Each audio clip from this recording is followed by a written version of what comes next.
成人哽塞處理方法。先生，你係咪哽親啊？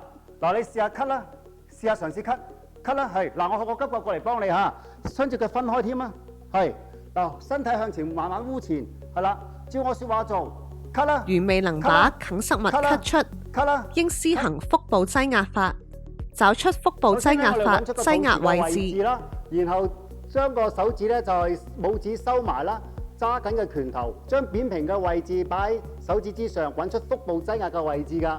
然後咧，我哋就會係向內向上擠壓傷者，鼓勵傷者咳嗽㗎。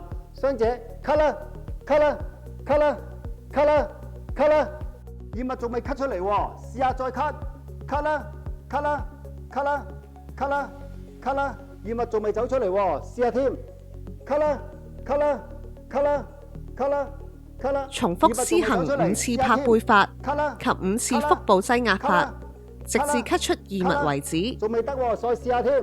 嗱，異物仲未走出嚟㗎，咳啦，咳，咳啦，咳啦，咳。OK， 嗱，先生。若傷病者咳出異物，小心扶佢坐低休息。OK， 嗱，我扶你埋嗰邊坐，慢慢啦。若傷病者轉為昏迷，應安全將佢放置喺地上，小心保護頭部。需要時施行心肺復甦法，並安排緊急送院。